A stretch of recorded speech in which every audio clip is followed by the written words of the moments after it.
Welcome back to official Akhtar Rahman sir YouTube channel. एक नए video में आपका फिर से बहुत बहुत वेलकम है दोस्तों।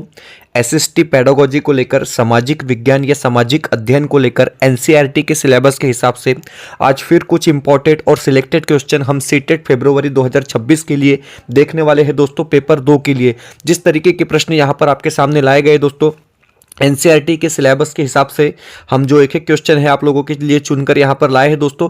तो इस वीडियो के माध्यम से हम सभी इंपॉर्टेंट क्वेश्चन देखेंगे। वीडियो में आगे बढ़ने से पहले चैनल पे नए हो दोस्तों तो चैनल को सब्सक्राइब कीजिए, साथ ही साथ बेल नोटिफिकेशन को ऑन कीजिए ताकि आपको आने वाले वीडियोज़ के नोटिफिकेशन जो है वो आसानी से मिल पाए। और दोस्तों अगर आप हमसे जुड़ना चाहते हो तो डिस्क्रिप्शन में जाकर आपको हमारे टेलीग्राम और व्हाट्सअप चैनल को ज्वाइन कर लेना है, जहाँ से आपको तमाम अपडेट वक्त वक्त पर देखने के लिए मिलेंगी। साथ ही साथ अगर आप हमारे चैनल की मेंबरशिप हासिल करना चाहते हो तो सिंपली ज्वाइन बटन को ज्वाइन कर आप क्या है दोस्तों हमारे चैनल की मेंबरशिप हासिल कर सकते हैं। वीडियो को लाइक कीजिए। तो देखिए, एसएसटी पेडागोजी में जिस प्रकार के प्रश्न पूछे जाते हैं दोस्तों, ये आप लोगों के लिए बहुत बेहतर प्रैक्टिस होने वाली है, क्योंकि ये सारे क्वेश्चन आपको सीटेट फरवरी 2026 के लिए बहुत ज्यादा इंपॉर्टेंट होने वाले हैं। पहले प्रश्न की तरफ बढ़ते हैं। प्रश्न यहां पर पूछा गया है दोस्तों, वीडियो को लाइक कर देंगे, चैनल को सब्सक्राइब कर लेंगे कि भारत में सूफी संप्रदाय के संस्थापक कौन थे। तो देखिए, बड़ा सिंपल सा और बड़ा अच्छा क्वेश्चन यहां पर पूछा गया है कि भारत में सूफी संप्रदाय के संस्थापक कौन थे। आपको 4 ऑप्शन दिए गए दोस्तों: ख्वाजा कुतुबुद्दीन बख्तियारी काकी, शेख निजामुद्दीन औलिया, ख्वाजा मोइनुद्दीन चिश्ती या फिर शेख नसरुद्दीन महमूद।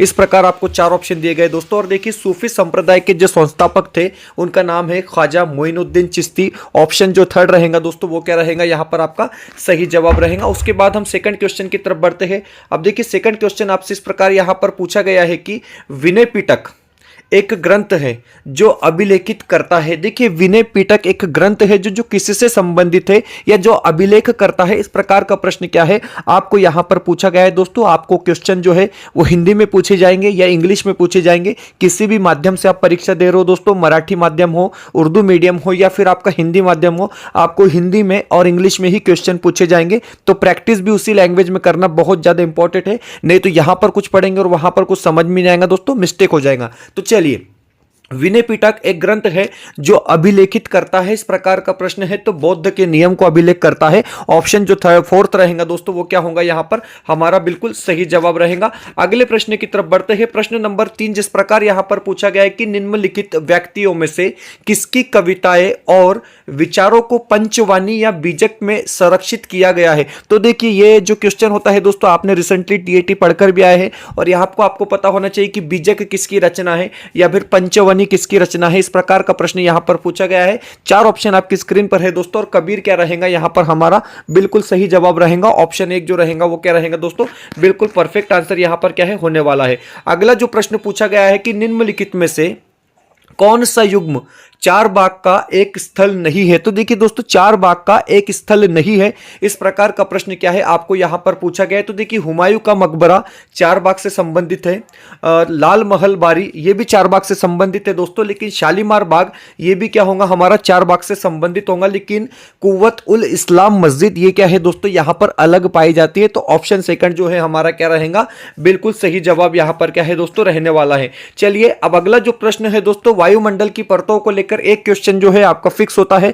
आप ईवीएस पेडागोजी की बात करेंगे, आप एसएसटी पेडागोजी की बात करेंगे दोस्तों, एक प्रश्न जो है डेफिनेटली हर साल आपको परीक्षाओं में पूछा जाता है और पीवाईक्यू में ज्यादा से ज्यादा ध्यान देना है, क्योंकि आप लोगों को पता है कि सीटेट क्या करता है, तो प्रश्नों को रिपीट करता है। पूछा गया है कि वायुमंडल परतों में से कौन सी परत रेडियो प्रसारण में सहायता करती है। अब देखिए, रेडियो प्रसारण में कौन सी परत सहायता करती है, तो वायुमंडल होगा दोस्तों। थर्ड वाला ऑप्शन क्या रहेगा हमारा सही जवाब रहेगा। इसका स्पष्टीकरण भी हम यहां पर देखेंगे कि वायुमंडल में पाए जाने वाली परत अयन मंडल या फिर वायुमंडल, इसको हम कह सकते हैं दोस्तों, रेडियो तरंगों को परिवर्तित होता है। यह परत वायुमंडल का ही एक भाग है। इसकी ऊंचाई 80 किलोमीटर से 10,000 किमी तक होती है। इसमें अयन मंडल का विस्तार 80 किमी से लेकर 840 किमी तक रहता है। इस मंडल में विद्युत चुंबकीय घटनाएं भी घटित होती रहती है। इस प्रकार क्या है, आप यहां पर स्पष्टीकरण भी दोस्तों एनसीईआरटी की बुक के हवाले से देख सकते हैं। सारे के सारे जो क्वेश्चन है दोस्तों वो एनसीईआरटी से ही हमने क्या है यहां पर लिए हैं, क्योंकि सिलेबस के अनुसार हमने अपने क्लासेस चलाना है, अपने लेक्चर यहां पर लेना है दोस्तों। कर्क और मकर रेखा के क्षेत्र को क्या कहते हैं। अब आप लोगों को पता चलना होना चाहिए कि उत्तर में 23.5 डिग्री में जो होती है दोस्तों वो कर्क होती है, और दक्षिण में 23.5 के अंतर में जो रेखा होती है दोस्तों वो मकर रेखाएं होती है। यहां पर पूछा गया कि कर्क और मकर रेखा का क्षेत्र क्या कहलाता है, तो देखिए शीतोष्ण कटिबंध कहलाता है, शीत कटिबंध कहलाता है, उष्ण कटिबंध कहलाता है, या फिर इनमें से कोई नहीं। तो देखिए दोस्तों आपका जो थर्ड ऑप्शन रहेगा यहां पर वो क्या रहेगा, सही रहेगा, क्योंकि कर्क और मकर रेखा का जो क्षेत्र होता है उसको हम उष्ण कटिबंध कहते हैं। थर्ड वाला ऑप्शन क्या रहेगा दोस्तों हमारा, बिल्कुल सही रहेगा। वीडियो बेहतर लगती है दोस्तों तो प्लीज वीडियो को लाइक करते रहेंगे। चैनल पे नए हो दोस्तों तो चैनल को सब्सक्राइब भी आप क्या है करते रहेंगे। चलिए, शेर खान या शेरशाह ने हुमायूं को 2 युद्धों में हराया है। अब देखिए वो 2 युद्धों में हराया है, कहां कहां पर हराया है, इस प्रकार का प्रश्न क्या है आपको पूछा गया है दोस्तों कि शेर खान या शेरशाह ने हुमायूं को 2 युद्धों में हराया है। पहला युद्ध था चौसा का और दूसरा था दोस्तों कन्नौज का। तो फर्स्ट वाला ऑप्शन क्या रहेगा हमारा, बिल्कुल सही जवाब रहेगा। ऑप्शन 1 जो रहेगा दोस्तों वो बिल्कुल राइट आंसर यहां पर रहेगा। अगला जो प्रश्न है दोस्तों वो भूगोल विषय से संबंधित प्रश्न आपको यहां पर क्या है पूछा गया है कि एंडीज पर्वत श्रेणी निम्न में से किस महाद्वीप में स्थित है। अब देखिए एंडीज पर्वत श्रेणी किस महाद्वीप में स्थित है या किस खंड में स्थित है, इस प्रकार का प्रश्न आपको क्या है पूछा गया है दोस्तों। 4 ऑप्शन आपको दिए गए हैं, ऑस्ट्रेलिया, यूरोप, दक्षिण अमेरिका या फिर आशिया। तो देखिए एंडीज जो पर्वत श्रेणी है दोस्तों वो आशिया महाद्वीप में स्थित है, मतलब सॉरी दक्षिण अमेरिका में स्थित है। तो थर्ड वाला ऑप्शन क्या रहेगा हमारा, बिल्कुल सही जवाब यहां पर रहेगा दोस्तों। अगले प्रश्न की तरफ हम बढ़ते हैं। प्रश्न नंबर यहां पर आपको 9 पूछा गया है कि देखिए अधात्विक खनिज का अच्छा उदाहरण है। अब देखिए 4 खनिज के नाम यहां पर आपको दिए गए हैं, आपको बताना है कि अधात्विक खनिज कौन सा है दोस्तों।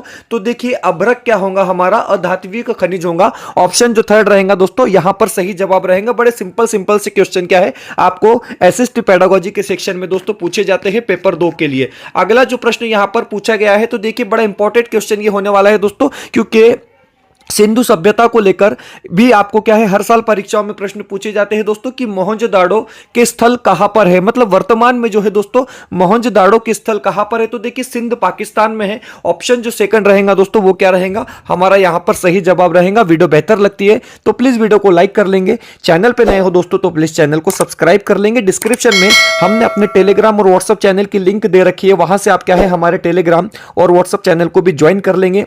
साथ ही साथ अगर आप हमारे चैनल की मेंबरशिप हासिल करना चाहते हो तो सिंपली ज्वाइन बटन को ज्वाइन कर आपने क्या है हमारे चैनल की मेंबरशिप हासिल कर लेना है दोस्तों। सीटेट फरवरी 2026 को लेकर आपको सभी सब्जेक्ट के वीडियोस जो है वो फ्री में बिल्कुल हमारे चैनल के माध्यम से देखने के लिए मिलेंगे। वीडियो को प्लीज लाइक कर लेंगे दोस्तों। चैनल पे नए हो तो चैनल को सब्सक्राइब कर लेंगे। आप जिस प्रकार से देख सकते हैं दोस्तों पेपर 2 के लिए Marathi first language, Hindi second language, साथ ही साथ सीडीपी और एसएसटी के जो नोट्स है आपको दोस्तों सिर्फ और सिर्फ 499 में 4 अलग अलग नोट्स आपको यहां पर दिए जा रहे हैं दोस्तों। जिस प्रकार आप आपकी स्क्रीन पर देख सकते हैं कि 50% ये नोट्स यहां पर हमने ऑफ कर रखे हैं 10 दिसंबर तक। अगर दोस्तों आप इसको 10 दिसंबर से पहले परचेस करते हैं तो आपको क्या है 499 रुपए में ये चारों नोट्स मिलेंगे दोस्तों। एक नोट्स का प्राइस यहां पर 250 रुपए है, तो करीब करीब 1000 रुपए के 4 नोट्स होते हैं दोस्तों। और सिर्फ आपको 499 में ये चारों नोट्स दिए जा रहे हैं, जिसमें आपको Marathi language pedagogy, Hindi language pedagogy, child development and pedagogy means बाल मानस शास्त्र और एसएसटी मींस समाज शास्त्र के नोट्स यहां पर क्या है आपको दोस्तों मिलेंगे। स्क्रीन पर एक नंबर दिया गया है, इस नंबर पर कॉन्टेक्ट कर आप क्या है दोस्तों यहां पर इस नोट्स को परचेस कर सकते हैं। पेमेंट करने के बाद तुरंत आपको क्या है पीडीएफ नोट्स ये मिल जाएंगे दोस्तों। साथ ही साथ पेपर ऑफ में भी इसी तरीके का ऑफर है, आप यहां पर देख सकते हैं और संपर्क कर आप इसको क्या है दोस्तों परचेस कर सकते हैं। हम अपने अगले प्रश्न की तरफ बढ़ते हैं दोस्तों। अब देखिए एसएसटी पेडागोजी क्या होती है, पिछले वीडियोस में भी हमने आपको बताया दोस्तों। लगातार हम वीडियोस अपलोड कर रहे हैं और बिल्कुल इसी तरीके की आपको प्रैक्टिस करनी है। इसके बाहर एक भी क्वेश्चन नहीं जाएगा दोस्तों, क्योंकि जिस तरीके से हमारा टीएटी का रिजल्ट रहा है बहुत अच्छा रहा है, उसी प्रकार हमारा सीटेट का भी रिजल्ट यहां पर रहेगा। एसएसटी पेडागोजी को लेकर प्रश्न किस तरीके से पूछे जाते हैं, पेडागोजी असल में होती क्या है, तो देखिए बालकों को सामाजिक सर्वेक्षण करवाने से एज ए टीचर आप क्या करेंगे, इस प्रकार का प्रश्न पूछा गया है। तो देखिए बालकों में उत्तरदायित्व की भावना बढ़ती है, बालकों में नेतृत्व गुणों का विकास होता है, बालकों को सामाजिक समस्याओं को समझने का अवसर मिलता है या उनके अध्ययन में रुचि बढ़ती है। तो देखिए दोस्तों बालकों को सामाजिक सर्वेक्षण करवाने से क्या होता है, तो थर्ड वाला ऑप्शन आपको बता रहा है कि बालकों को सामाजिक समस्याओं को समझने का अवसर मिलता है। तो थर्ड वाला ऑप्शन क्या रहेगा दोस्तों, सही रहेगा। देखने में अगर आप देखेंगे तो चारों विकल्प आपको ठीक लग रहे हैं, मतलब गलत विकल्प नहीं होते पेडागोजी में। आपको बेहतर विकल्प का क्या है दोस्तों सिलेक्शन करना होता है। कई बार आपको चारों ऑप्शन सही दिए जाते हैं, आपको बेस्ट ईजीएस्ट ऑप्शन को क्या है यहाँ पर चूज करना होता है दोस्तों। इसी को हम पेडागोजी कहते हैं। आप समझेंगे बिल्कुल, आपको सराव जरूरी है, 68 दिन परीक्षा में बाकी है। अगला जो प्रश्न है वो पूछा गया है, आप देखेंगे दोस्तों प्रश्न नंबर 12 जो है फिर से एसएसटी पेडागोजी को लेकर प्रश्न पूछा गया कि माध्यमिक स्तर तक सामाजिक अध्ययन को क्या कहा जाता है। अब देखिए 6ठी से 8वीं के लिए माध्यमिक स्तर पर सामाजिक अध्ययन को या समाजशास्त्र को या सोशल साइंस को क्या कहा जाता है दोस्तों। तो देखिए पर्यावरण शास्त्र कहा जाता है, सामाजिक विज्ञान कहा जाता है, सामाजिक दर्शन कहा जाता है या फिर समाजशास्त्र कहा जाता है। तो देखिए यहां पर क्या है दोस्तों, सामाजिक विज्ञान क्या रहेगा, हमारा सही जवाब रहेगा ऑप्शन जो 2 है दोस्तों, वो बिल्कुल परफेक्ट आंसर क्या है हमारा यहां पर होने वाला है। अगला जो प्रश्न पूछा गया है दोस्तों, भूगोल पेडागोजी से संबंधित प्रश्न यहां पर होने वाला है कि जो पर्वत श्रेणी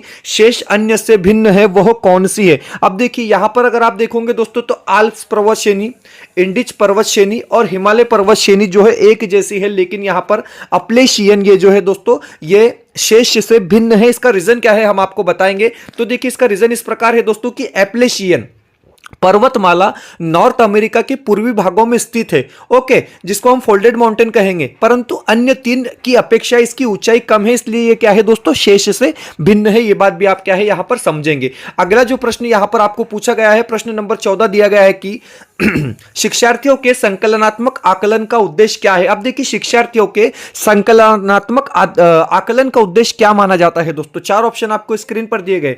परियोजना का आकलन, ये भी हम एसएसटी पेडागोजी से रिलेटेड क्वेश्चन मानेंगे दोस्तों। पाठ के अंत में आकलन, सत्र के समाप्त होने पर आकलन या कक्षा के दौरान आकलन। तो देखिए संकलनात्मक आकलन क्या होता है दोस्तों, तो बिल्कुल सत्र के समाप्त होने पर जो आकलन हम करते हैं, मतलब सेमिस्टर खत्म होने के बाद जो आकलन हम करते हैं दोस्तों, उसको हम संकलनात्मक आकलन कहेंगे। ये बात भी क्या है आपको यहां पर समझ लेनी है, क्योंकि इसके बारे में अगर आप देखोगे दोस्तों तो कि शिक्षार्थियों के संकलनात्मक आकलन का उद्देश्य सत्र की समाप्ति पर उनका समग्र आकलन करना है। संकलनात्मक आकलन के आधार पर शिक्षार्थियों को मतलब विद्यार्थियों को मानसिक व्यावहारिक निर्णयन एवं निर्णयात्मक कौशल का आकलन किया जाता है। इस तरीके से क्या है आप इसके बारे में अधिक इंफॉर्मेशन यहां पर क्या है दोस्तों देख सकते हैं। अगला प्रश्न पूछा गया कि गणित तज्ञों तथा खगोल शास्त्री आर्यभट्ट ने आर्यभट्टियम नामक पुस्तक निम्नलिखित भाषाओं में से किसमें लिखी थी। प्रश्न सीधे सीधे तौर पर इस प्रकार पूछा गया कि आर्यभट्ट ने अपनी जो पुस्तक लिखी है दोस्तों आर्यभट्टियम नामक पुस्तक किस भाषा में लिखी है। तो देखिए 4 विकल्प आपको यहां पर क्या है दिए गए हैं और संस्कृत क्या रहेगा दोस्तों हमारा सही जवाब रहेगा, क्योंकि इन्होंने जो अपनी किताब लिखी है दोस्तों वो संस्कृत भाषा में क्या है लिखी है। अगले प्रश्न की तरफ बढ़ते हैं, उसके पहले थोड़ा सा हम यहां पर एक्सप्लेन देख लेंगे दोस्तों कि आर्यभट्ट ने गणित की प्रमुख पुस्तक आर्यभट्टियम की रचना संस्कृत भाषा में की है। वे गुप्तकालीन प्रमुख गणित तज्ञ एवं खगोल शास्त्री थे। वो पटना बिहार के रहने वाले थे। ये भी क्या है इनके बारे में आप मालूमात यहां पर देख सकते हैं दोस्तों। अगला जो प्रश्न पूछा गया है, प्रत्येक प्रश्न जो है आपको एनसीईआरटी के सिलेबस के हिसाब से यहां पर क्या है ऐड कर हम बता रहे हैं दोस्तों कि परमहंस मंडली का गठन डैश डैश के उन्मूलन के लिए हुआ था। अब देखिए परमहंस मंडली का गठन किस लिए हुआ था, डायरेक्ट इनडायरेक्ट प्रश्न इस प्रकार पूछा जा रहा है, तो जाति व्यवस्था के लिए हुआ था। ऑप्शन जो 4th है दोस्तों वो क्या रहेगा आपका सही जवाब रहेगा। इसके बारे में भी अगर आप इंफॉर्मेशन देखेंगे तो पढ़ेंगे आप यहां पर कि परमहंस मंडली एक गुप्त सामाजिक धार्मिक समूह होता है जिसकी स्थापना 1849 में दुर्गाराम द्वारा बंबई में की गई थी और यह मेहताजी दादोबा पांडुरंग और उनके दोस्तों का एक समूह होता। यह समूह मुख्य रूप से जाति नियमों को तोड़ने और सामाजिक समानता को बढ़ावा देने से चिंतित था। वे एक ईश्वर में विश्वास करते थे और महिलाओं की शिक्षा और विधवा पुनर्विवाह का समर्थन करते थे। इस प्रकार क्या है आप उनके बारे में यहां पर मालूमात हासिल कर सकते हैं दोस्तों। अगला जो प्रश्न पूछा गया कि जैव मंडल में सभी जीवित जीव जंतु डैश डैश है। तो देखिए बड़ा इंपॉर्टेंट क्वेश्चन है, एक दूसरे से परस्पर संबंधित है पर निर्भर नहीं है, निर्भर भी होते हैं गलत बात है। एक दूसरे पर परस्पर निर्भर है पर संबंधित नहीं है, बात एक ही हो रही है, ऊपर नीचे कर दे दिया गया है। न तो एक दूसरे से परस्पर संबंधित है न ही निर्भर है, ये भी क्या है दोस्तों गलत कथन है। लेकिन 4th वाला अगर आप देखोगे कि एक दूसरे से परस्पर संबंधित है और निर्भर भी है दोस्तों, इसको हम जैव मंडल में सभी जीवित जीव जंतु कह सकते हैं। जो 3rd 4th ऑप्शन है वो क्या रहेगा दोस्तों सही रहेगा। चलिए अगला जो प्रश्न है बड़ा अच्छा क्वेश्चन पूछा गया है दोस्तों। प्रश्न पूछा गया कि गल्फ स्ट्रीम उदाहरण है। तो देखिए गल्फ स्ट्रीम क्या है दोस्तों, गर्म जल धाराओं का उदाहरण है, पहली बात, ठीक है। उसके बाद महासागरीय धाराओं का उदाहरण है। तो हमारा जो 4th ऑप्शन है दोस्तों ए और सी दोनों क्या है यहां पर सही समझे जाएंगे। अगले प्रश्न की तरफ बढ़ते हैं दोस्तों। हम वीडियो में ज्यादा वक्त नहीं लेते हैं, आप टीईटी से लेकर सीटेट तक हमारा जो है दोस्तों प्रवास देखेंगे तो बिल्कुल 20 मिनट या 25 मिनट हद होगी। हम ज्यादा से ज्यादा नॉलेज आपको देने की कोशिश करते हैं दोस्तों, क्योंकि हम लोगों को भी पता है कि आपके पास उतना वक्त नहीं होता है, तो ज्यादा वक्त हम अपने वीडियो में नहीं लेते हैं। ऋतु प्रवास हेतु लोग अक्सर रहते थे, डैश डैश इस प्रकार का प्रश्न है। तो देखिए ऋतु प्रवास हेतु लोग अक्सर रहते थे अस्थायी बस्तियों में। जो थर्ड ऑप्शन है दोस्तों उसको हम क्या कहेंगे, सही जवाब कहेंगे। अगला जो प्रश्न है यहां पर पॉलिटिक्स से लिया गया है दोस्तों, राज्य शास्त्र से लिया गया है कि एक राज्य के मुख्यमंत्री पद की मुख्यमंत्री की नियुक्ति कौन करता है। तो देखिए एक राज्य के मुख्यमंत्री की नियुक्ति कौन करता है दोस्तों, भारत के राष्ट्रपति करते हैं? नहीं करते हैं। विधानसभा के अध्यक्ष करते हैं? नहीं करते हैं। भारत के उपराष्ट्रपति करते हैं? नहीं करते हैं दोस्तों। तो कौन करता है, राज्य का राज्यपाल करता है। तो डी ऑप्शन जो रहेगा दोस्तों वो क्या रहेगा, बिल्कुल सही जवाब रहेगा। तो इस प्रकार क्या है दोस्तों, हमने यहां पर एसएसटी पेडागोजी को लेकर एनसीईआरटी के हवाले से 20 क्वेश्चन देखे हैं दोस्तों, जो परीक्षा के दृष्टिकोण से आप लोगों को बहुत ज्यादा इंपॉर्टेंट यहां पर साबित होने वाले हैं दोस्तों। और साथ ही साथ अगर आप हमारे एसएसटी पेडागोजी की नोट्स खरीदना चाहते हो दोस्तों तो 249 रुपए इसका प्राइस है। स्क्रीन पर एक कॉन्टैक्ट नंबर दिया गया है दोस्तों, आपको फोटो बताई जा रही है जिस तरीके से नोट्स का फ्रंट पेज होने वाला है दोस्तों। बड़े इंपॉर्टेंट नोट्स है और लगभग सभी सिलेबस को हमने क्या है एनसीईआरटी के हिसाब से यहां पर कवर किया है दोस्तों, जो परीक्षा के दृष्टिकोण से आप लोगों के लिए बहुत ज्यादा लाभदायक होगा। अगर आपको असल में पास होना है तो मैं बता रहा हूं दोस्तों, इस बार हमने नाम ही अपने क्लास का रखा है मिशन 100+, अब की बार 100 पार। तो आप लोग क्या है इस बार 100 पार करेंगे दोस्तों, लेकिन इसके लिए क्या है आपको बहुत ज्यादा प्रैक्टिस की जरूरत है। अगले 68 दिन आपको सिर्फ पढ़ना है दोस्तों, सिर्फ पढ़ना है और आप डेफिनेटली जो है 100 नंबर क्रॉस करेंगे। फिलहाल इतना ही, मिलते हैं नए वीडियो में बेहतर अपडेट।